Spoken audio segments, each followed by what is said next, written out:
namanya pada hari ini bagian luar biasa bidangnya, ceramahnya. Saya percaya secara ini juga hati kita menghadap hadirat Tuhan pada saat ini. Baik, kita membuka Kolose pasalnya yang ke-1 ayat yang ke-3 hingga dengan ayat yang ke-14.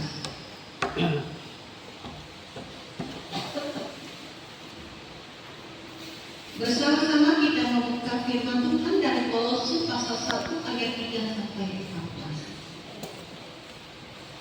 14.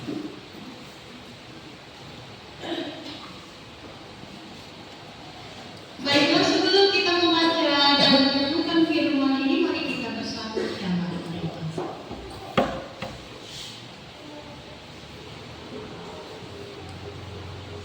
Bapa kami yang berada di dalam kerajaan surga, teramat baik segala perkara yang Engkau berikan di dalam kehidupan kami. Kami sangat bersyukur dan berterima kasih di mana Tuhan boleh memberikan kepada kami waktu pada saat ini, agar supaya kami, agar hati dan pikiran kami sungguh-sungguh tertuju pada sabda kebenaran firman-Mu yang akan kami baca dan yang akan kami dengarkan. Pimpinan-Mu tentu akan berada di tengah-tengah persekutuan kami pada siang hari ini. Sehingga di dalam pimpinan itulah ya Tuhan, gema suara-Mu saja yang boleh kami dengarkan bersama-sama. Baik hamba-Mu yang boleh Tuhan pakai pada pagi hari ini, maka pakailah hamba dengan segala keberadaan hidup hamba ini, sehingga di dalam setiap pemberitaan yang boleh hamba sampaikan itu boleh sesuai dan seturut dengan kehendak Tuhan. Di dalam Yesus Kristus kami berdoa. Amin.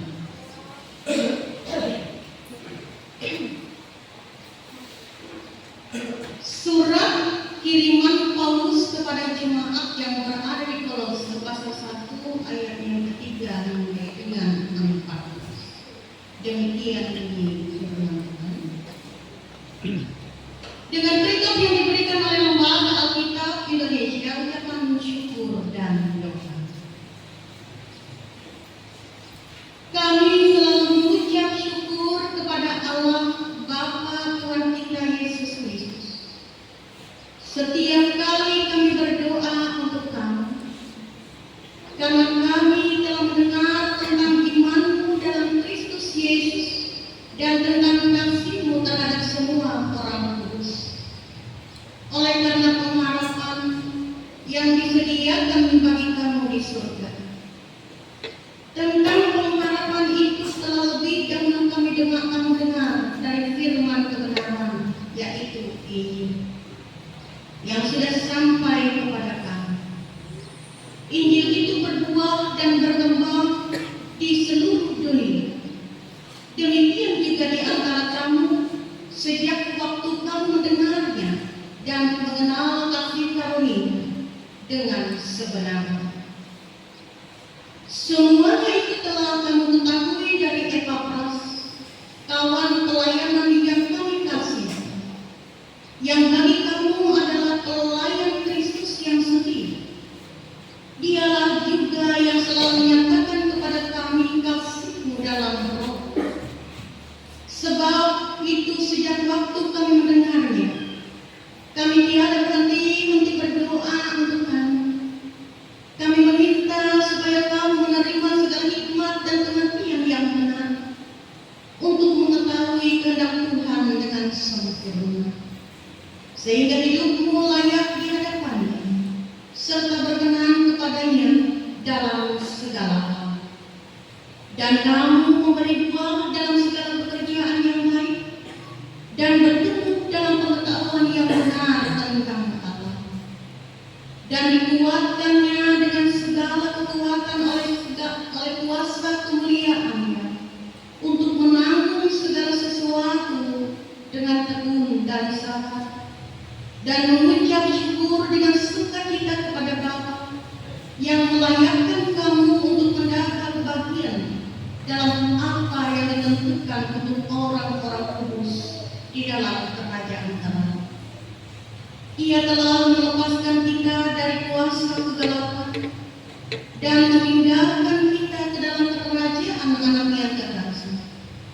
Di dalam Dia kita memiliki penebusan kita, yaitu pengampunan dosa. Ibu bapak sidang jemaat yang berbahagia di dalam Yesus Kristus, dua kunci dalam kehidupan rohani orang percaya adalah ucapan syukur dan doa. Ucapan syukur dan doa merupakan kata kunci dalam kehidupan kita orang percaya. Karena dengan mengucap syukur, saudara-saudara dikasihi dalam Tuhan, kita mengakui akan kebaikan Allah dalam kehidupan kita. Dengan mengucap syukur, maka kita telah membuka diri kita ini untuk menerima berkat dan kasih Allah dalam kehidupan kita. Di sini ibu bapak, saudara-saudara yang kasih di dalam Yesus, kalau dikatakan bahwa mengucap syukur dan doa adalah kunci kehidupan kita orang percaya, maka demikian juga dengan doa. Selama ini mungkin kita mengetahui bahwa doa merupakan suatu komunikasi kita dengan Allah. Kita tahu bahwa doa merupakan nafas kehidupan kita orang percaya, yang mengartikan jika kita ini tidak pernah berdoa, berarti kita ini adalah manusia yang mati.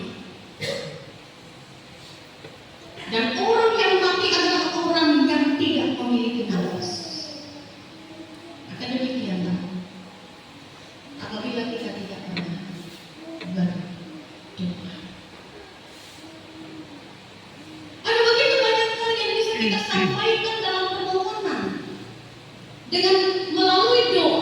Ada begitu banyak hal permohonan yang dapat kita sampaikan kepada Allah.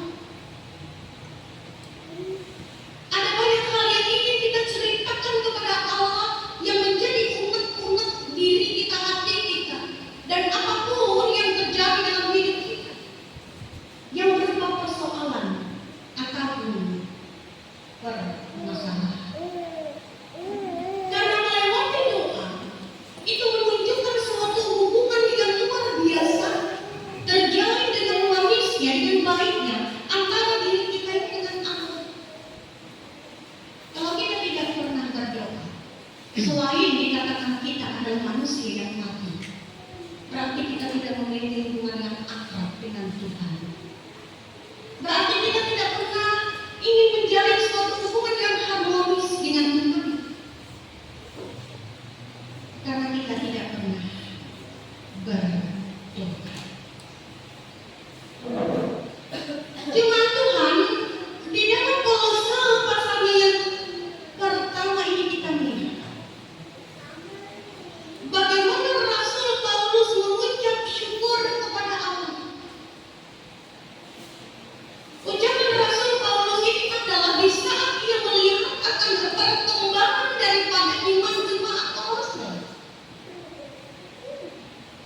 Ucapan syukur yang dipanjatkan oleh Rasul Paulus adalah tatkala Rasul Paulus melihat bagaimana kasih itu senantiasa hidup di dalam persekutuan jemaat yang ada di Kolose. Ucapan Rasul Paulus itu terlihat bagaimana teguh dan kekehnya pengharapan daripada jemaat yang ada di Kolose terhadap Allah, terhadap janji-janji Allah. Kita melihat ibu bapak di dalam Yesus Kristus. Kami telah mendengar tentang imanmu dalam Kristus Yesus dan tentang kasihmu terhadap semua orang kudus. Oleh karena pengharapan yang disediakan bagi kamu di surga, tentang pengharapan itu telah lebih dahulu kamu dengar firman kebenaran, yaitu Injil. Artinya Bapak jemaat Tuhan melewati pendengaran terlebih dahulu, melewati pemberitaan tentang kebenaran itu terlebih dahulu yang didengar oleh jemaat yang ada di Kolose. Itulah yang membuat mereka menanamkan pendengaran itu di dalam kehidupan mereka. Dan dengan iman ini, ibu bapak saudara-saudara, terlihat dan tergambar melewati refleksi nyata jemaat itu, yaitu apa? Yaitu kasih terhadap sesama yang mereka awali duluan di dalam persekutuan jemaat. Karena iman tanpa perbuatan itu kan tidak ada artinya apa-apa. Dan kasih yang dimiliki tanpa dinyatakan itu juga tidak ada arti apa-apa.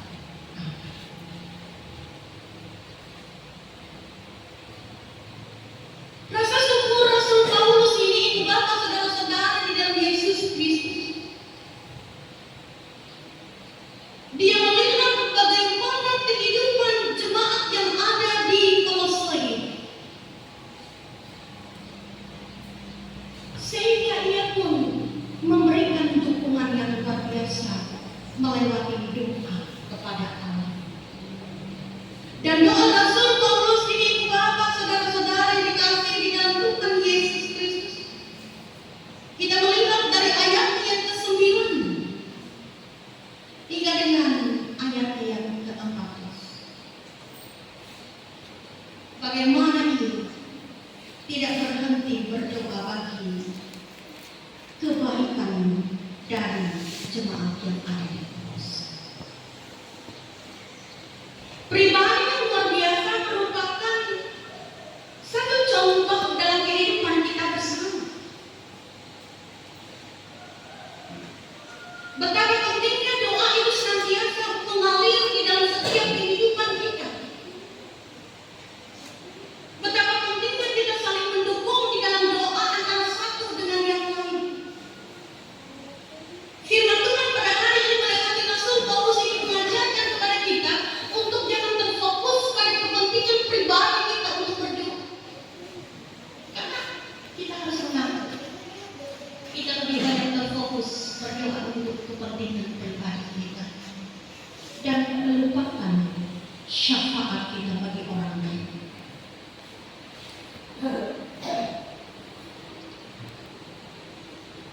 Apa yang dilakukan oleh Rasul Paulus ini, ibu bapak sidang jemaat yang dikasihi di dalam Yesus Kristus, adalah suatu permohonan yang luar biasa di mana ia meminta supaya Allah memenuhi seluruh kehidupan sidang jemaat yang berada di Kolose dalam pengenalan yang sesungguhnya, supaya sidang jemaat itu bisa berjalan di hadapan Allah itu dengan benar. Rasul Paulus menghendaki ibu bapak sidang jemaat yang dikasihi di dalam Tuhan agar supaya sidang jemaat itu memiliki kekuatan di dalam kehidupan mereka di saat mereka menjalani kehidupan di tengah-tengah dunia ini, mampu untuk menanggung segala sesuatu yang mungkin terjadi dalam kehidupan mereka. Ibu bapak sidang jemaat, doa dan mengucap syukur secara khususnya atas pekerjaan Tuhan itu sangat penting sekali untuk dilakukan oleh kita sebagai umat Allah. Mengucap syukur dan berdoa, ibu bapak saudara-saudara, merupakan segala pengakuan itu keluar dari mulut dan kehidupan kita bahwa Tuhan itu baik. Segala perkara akan dapat kita tanggung hanya di dalam Tuhan. Di saat kita mampu melewati segala sesuatu dalam kehidupan ini, semua karena Tuhan. Dan itulah sebabnya penting sekali di dalam kehidupan kita sebagai orang percaya untuk bersyukur dan juga berdoa.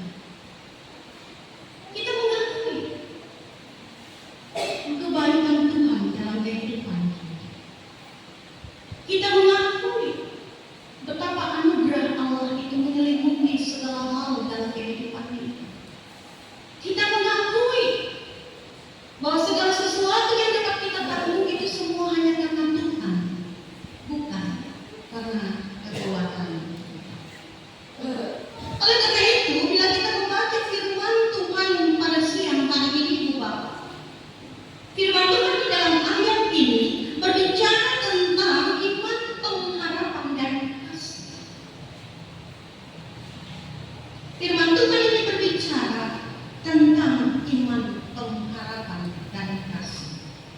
Karena itu merupakan landasan yang sejati di dalam kehidupan kita. Landasan yang menjadi jalan bagi kita, ibu bapak, saudara-saudara yang dikasihi di dalam Yesus Kristus, agar kita dapat menemukan keselamatan hidup. Di saat kita menjalani kasih, itu adalah bukti iman kita yang kita nyatakan dan yang kita perlihatkan di dalam kehidupan dan pengharapan kita. Itulah yang memberikan kekuatan bagi kita untuk bertahan. Apa itu pengharapan kita, ibu bapak, saudara-saudara yang dikasihi di dalam Yesus Kristus?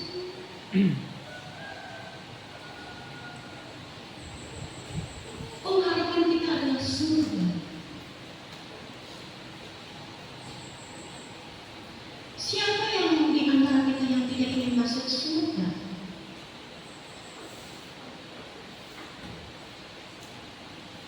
Semua kita menghendaki kita masuk surga, dan itulah pengharapan kita. Karena di sana ada pengharapan kita, karena di sana ada surga kita, maka kita akan menjalankan iman kita itu dengan sesungguhnya di tengah-tengah dunia ini. Kita tidak akan bisa mencapai surga itu tanpa kita menyatakan iman. Oleh sebab itu, iman itu harus berbuah dengan segala kebajikan yang ada dalam kehidupan kita. Iman itu tidak akan membuahkan suatu perbuatan yang jahat dari diri kita, melahirkan dosa dari diri kita, tidak. Iman tidak seperti itu.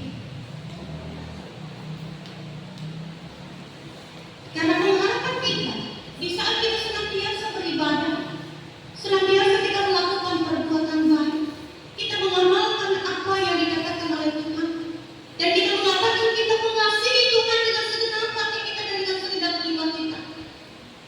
Kalau kita sungguh-sungguh mengasihi Tuhan, berarti kita melakukan apa yang Dia firmankan dalam kehidupan kita. Bohong kita mengatakan saya mengasihi Tuhan, tetapi hidup perbuatan kita tidak sesuai dengan kehendak Tuhan.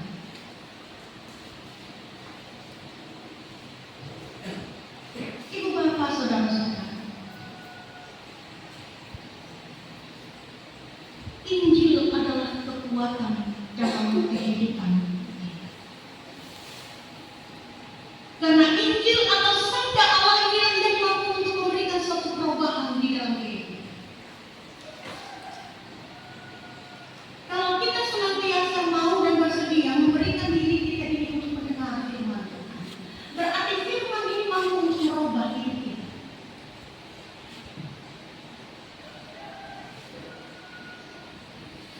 Injil ini, ibu bapak, saudara-saudara, akan mampu membawa diri kita kepada kesetiaan yang sebenarnya. Injil inilah atau firman inilah, ibu bapak, saudara-saudara, yang akan mengiring kita kepada jalan yang sebenarnya. Karena memang Injil adalah berita kabar sukacita. Ibu bapak sidang jemaat yang bersaudara, pelayanan yang luar biasa telah dilakukan oleh seorang hamba Tuhan dalam firman ini, yaitu Epafras. Pelayanan yang membuahkan hasil yang luar biasa di dalam tumbuh kembang kehidupan jemaat yang berada di Kolose. Penerimaan yang baik dari sidang jemaat terhadap Injil yang digambarkan oleh Epafras membuahkan kasih dan meneguhkan pengharapan di dalam setiap pribadi jemaat. Dan itu yang membuat Rasul Paulus bersyukur. Lewat pembacaan kita ini, ibu bapak sidang jemaat yang dikasihi di dalam Tuhan, kita diajak untuk meneladani. Kita diajak untuk meneladani betapa kuatnya sidang jemaat ini berpegang teguh dengan pengharapan mereka kepada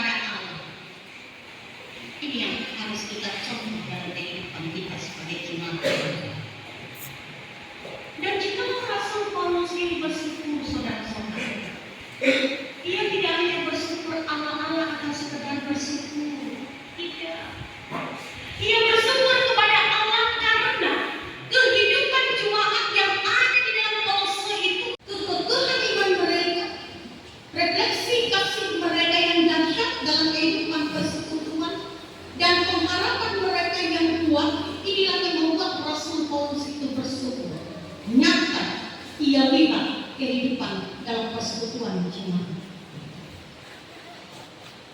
Dan sebagai orang percaya saat ini patut sekali Bapak sekalian untuk kita perhatikan bersama. Apa yang ada di dalam kehidupan jemaat di Kolose ini patut sekali untuk kita perhatikan.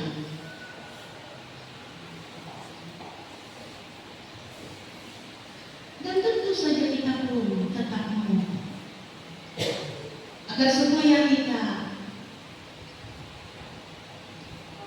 kita meminta kepada Tuhan supaya Dia menyelidiki hati kita. Kita meminta kepada Tuhan bagaimana Tuhan bisa memurnikan diri kita.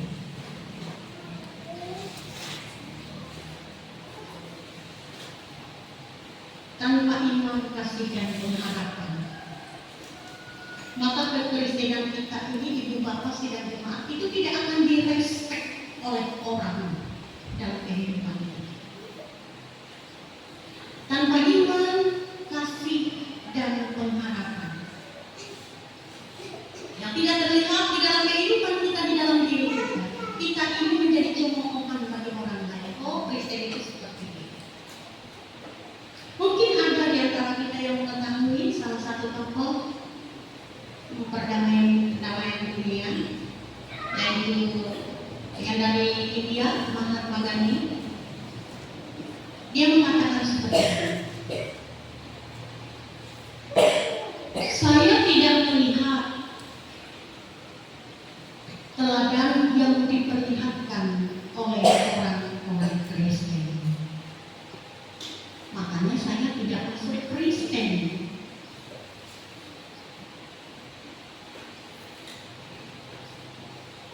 Nah, itulah kekristenan yang tidak direspek oleh dunia, oleh manusia. Tetapi kekristenan yang menjadi bahan cibiran orang lain.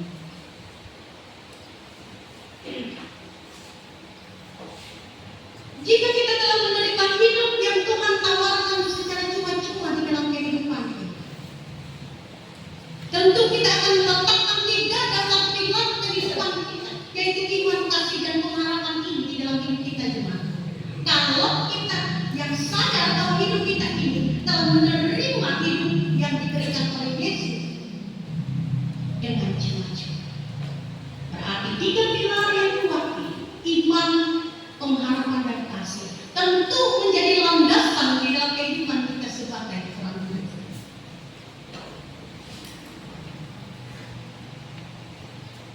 Bila Rasul Paulus bersyukur atas kualitas jemaat yang ada di Kolose, yang menjadi perenungan bagi kita melewati firman Tuhan hari ini, bagaimana dengan kualitas iman jemaat kita yang ada di Hosana Jawa Timur?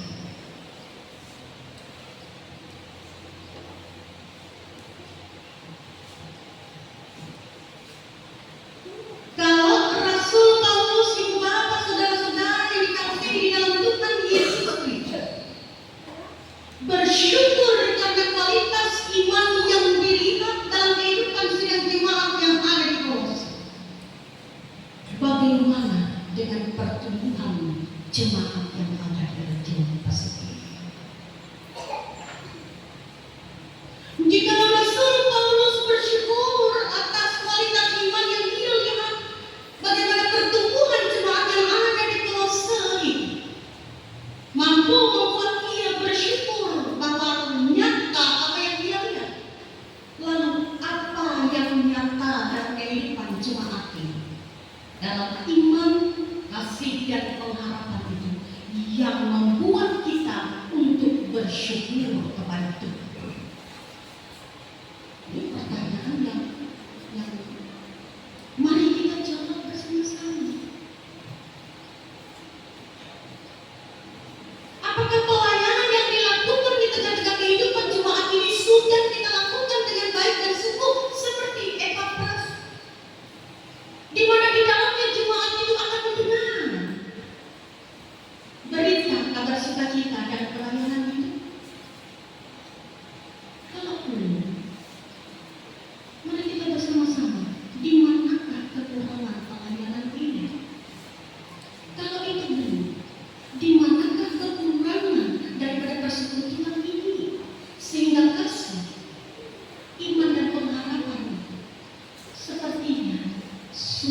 suamiku. Jadi baik para pendeta, baik para tua dan diaken, kunjungan Tuhan mari kita jawab bersama-sama. Mari kita perbaiki bersama-sama. Agar supaya kualitas iman itu terlihat melewati kasih yang berbuat dan bertindak, dan melewati pengharapan yang kuat penantian kita kepada surga itu. Jadi ayo, jangan kita hanya Kristen hari ini panas, minggu depan dingin, suam. Tuhan berkati kita.